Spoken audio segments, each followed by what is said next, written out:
मैं अपने channel Lakshmi classes में आपका स्वागत करता हूं। चलिए आज कक्षा 10 के सामाजिक विज्ञान के कुछ महत्वपूर्ण प्रश्नों को पढ़ा जाता है जो कि विगत आपके यूपी बोर्ड के परीक्षा में कई बार आ चुका है। और पिछले वीडियो में हमने जर्मनी के एकीकरण, इटली के एकीकरण को पढ़ा दिया है, प्लेलिस्ट में डाल दिया, वहाँ से जाकर आप आसानी से इसको देख सकते हैं। आप हमसे जुड़े रहिएगा, थोड़ा हमको आप आसानी भाषा में हम आपको समझा देंगे। चलिए आज इस टॉपिक को पढ़ा जाता है फ्रांस की क्रांति के प्रमुख कारण। यह जो आपको लगातार कई बार बीपी बोर्ड की परीक्षा में आ चुका है, इसको आप वेरी इंपॉर्टेंट कर लीजिए। इसको आप कक्षा 9 में भी पढ़ चुके होंगे, अब यहाँ कक्षा 10 में भी आपको पढ़ना है। तो पहला कारण क्या है? राजनीतिक कारण। राजनीतिक कारण में आपको देखना है निरंकुश राजतंत्र था। जो फ्रांस का जो राजा था, वहाँ का जो राजतंत्र था, जो शासन प्रणाली थी, वो निरंकुश था। उसमें जो राजा थे लुई 14वां था, इनका शासनकाल 1443 से 1715, लुई 15वें शासनकाल 1715 से 1774, लुई 16वें का 1774 से 1793। आपको शासनकाल नहीं याद करना, उतना महत्वपूर्ण नहीं है, लेकिन आप इन सभी को क्रम को 14, 15 ये सब राजा थे। लुई 14वें के समय राजतंत्र में निरंकुशता चरम पर थी और कहता था कि मैं ही राज्य हूँ। एक कथन कई बार पूछा, मैं ही राज्य हूँ, किसने कहा है? लुई 14वें ने कहा है। ठीक है, वह अपनी इच्छा अनुसार कानून बनाता था, टैक्स वसूलता था। ठीक है, यह लुई 14वें की कहानी है। यह कहता है कि मैं ही राज्य हूँ, मैं अपनी इच्छा अनुसार कानून बनाऊंगा, मैं टैक्स वसूलूंगा, चाहे जितना टैक्स वसूलूंगा। ये लुई 14वें का सिद्धांत था। अब इसके बाद आता है जो राजा शासन आता है फ्रांस के राजा लुई 15वां आता है। यह एक विलासी एवं अयोग्य शासक था और तथा वह कहता है कि मेरे मरने के बाद, देखिए लुई 15वां कहता है कि मेरे मरने के बाद प्रलय होगी, यह भविष्यवाणी करके चला गया था लुई 15वां। अब इसके बाद आते हैं जो राजा फ्रांस का राजा लुई 16वां आता है। यह बूर्बो राजवंश का राजा था। इसके समय फ्रांस की क्रांति हुई। इसी के समय लुई 16वें के समय ही फ्रांस की क्रांति हुई थी। इसको भी आप महत्वपूर्ण करिए, कई बार पूछा ना, सीधे पूछ लेता है कि किस राजा या किस शासक के समय फ्रांस की क्रांति हुई थी, तो लुई 16वें के समय हुई थी। अब लुई 16वां को जो शादी हुई थी वह हुई थी मेरी अंतानो से। इनकी जो शादी हुई थी किसे हुई थी? मेरी अंतानो। मेरी अंतानो एक ऑस्ट्रिया के राजकुमारी की बहन थी और यह मानता है, यह जो मेरी अंतानो थी यह बहुत खर्चीली थी और जितना ये लुई 16वें के पास जितना बचा खोचा धन था, यह लुई 16वां जब आता है तो वो भी सब खर्च कर डालती हैं। शादी में कुछ खर्च हो जाता है, इसके बाद युद्ध कुछ करते हैं, वहाँ से खर्च हो जाता है। इसके बाद यह मेरी अंतानो कहती है कि अगर जिसके पास रोटी नहीं है, अगर खाने के लिए रोटी नहीं है तो केक खाएं। ये ऐसा कहती है मेरी अंतानो, क्योंकि इनको खाने के लिए तो मिल जा रहा था लेकिन समाज को थोड़ी मिलेगा। अगला ये हो गया आपका राजनीतिक कारण। अब आपको देखना है सामाजिक कारण। फ्रांस का समाज था वह 3 वर्गों में बटा था। कितने वर्गों में? 3 वर्गों में। प्रथम था प्रथम स्टेट, द्वितीय स्टेट, तृतीय स्टेट। प्रथम वर्ग में जो आते थे उच्च पादरी, निम्न पादरी आते थे।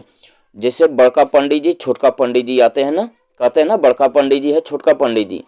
इनको टैक्स नहीं देना पड़ता था, टैक्स इनको नहीं देना पड़ता था। सोचिए उच्च पद पर हैं लेकिन इनको टैक्स नहीं दे, सबसे अधिक धनी यही हैं लेकिन ये टैक्स नहीं दे रहे हैं। अगला जो है कुलीन वर्ग है, ये भी क्या है, इनसे नीचे थे। और सबसे नीचे जो समाज के वर्ग में थे वह थे, तीसरा स्टेज था। तीसरे स्टेज में मध्यम वर्ग आते थे, किसान आते थे, दास आते थे। मध्यम वर्ग में डॉक्टर, इंजीनियर, वकील, शिक्षक आते थे। किसान आते थे।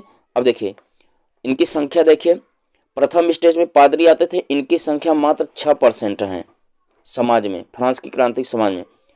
अब देखिए जबकि मध्यम वर्ग की संख्या कितने हैं? 94%। सबसे अधिक मैक्सिमम जनसंख्या इन्हीं की थी, फिर भी इनको टैक्स देना पड़ता था।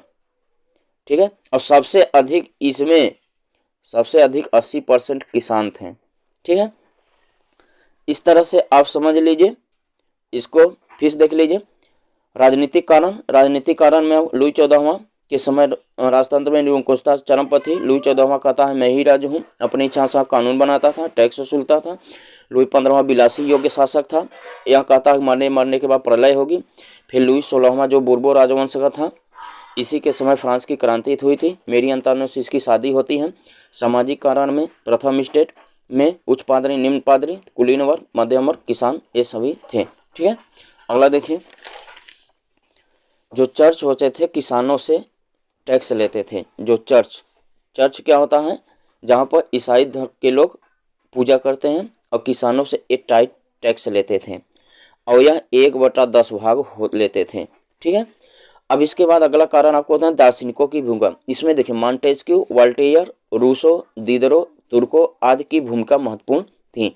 नेपोलियन बोनापार्ट ने कहा है कि यदि रूसो न होता तो फ्रांस में क्रांति न होती। ये बहुत महत्वपूर्ण स्टेटमेंट है। पुस्तक नेपोलियन बोनापार्ट की पुस्तक, रूसो की पुस्तक है सामाजिक समझौता, इसको इंग्लिश में कहते हैं सोशल कॉन्ट्रैक्ट। किसकी पुस्तक है? यह पुस्तक रूसो की है। उन्होंने देख लीजिए फिर से वक्त, नेपोलियन बोनापार्ट कहता कि यदि रूसो न होता तो फ्रांस में क्रांति न होती। मॉन्टेस्क्यू ने अपनी पुस्तक द स्पिरिट ऑफ लॉज में शक्ति के पृथक्करण का सिद्धांत दिया। ये भी महत्वपूर्ण है, सीधे पूछ लेता हूँ। शक्ति पृथक्करण सिद्धांत किसने दिया? मॉन्टेस्क्यू ने दिया। अगला कारण आर्थिक कारण। फ्रांस की दयनीय स्थिति हो गई थी, बहुत खराब हो गई थी। लुई 14वें ने जितना धन बचा था वह खर्चा कर दिया था। लुई 15वां आता है, सुधारने की प्रयास करता है लेकिन असफल रहता है। इसी प्रकार से लुई 16वां जब आता है तो भी सुधारने की इसको प्रयास करता है कि आर्थिक स्थिति सुधर जाए, लेकिन वो भी असफल रहता है। धार्मिक कारण देखिए, फ्रांस के लोगों को धार्मिक स्वतंत्रता नहीं थी। प्रोटेस्ट धर्म को अपना एक अपराध मानता था। तत्कालिक कारण क्या माना जाता था? ये धार्मिक कारण में जैसे कुलीन वर्ग के लोग होते थे तो उनको उच्च पद पर शामिल कर दिया जाता था, लेकिन वही सामान्य वर्ग का अगर व्यक्ति है, कितना भी पढ़ा लिखा हो, योग्य हो, लेकिन उसको उच्च पद पर शामिल नहीं किया जाता था। तात्कालिक कारण कब बना? जब मेरी अंतानवे की वित्त मंत्री लगातार बदलते गए। तुर्को बना, नेकर बना, प्लरी बना, क्लोन बना, ये सब लगातार वित्त मंत्रियों का लगातार बदलता जाना, ये सब का फ्रांस की क्रांति के तत्कालिक कारण बने। ठीक है, इस तरह से आप इसको नोट्स बना लीजिएगा और आसानी से इसको आप 2 से 4-5 बार पढ़ लेंगे तो आसान से आ जाए। और किताबों की भाषा में आप उलझेंगे तो बहुत ज़्यादा इसमें मैटर है, क्योंकि आपको 3 घंटे में पूरे सामाजिक विज्ञान के पेपर को आपको सॉल्व करना है। तो इसको आप एक काम करिएगा, रफ उठाकर वहाँ से नोट्स बना लीजिए।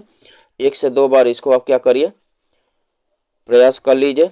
ठीक है, इसी तरह से मेरे चैनल को लाइक, सब्सक्राइब एंड शेयर करिए, ज़्यादा से ज़्यादा लोग जुड़ सकें। ठीक है, धन्यवाद।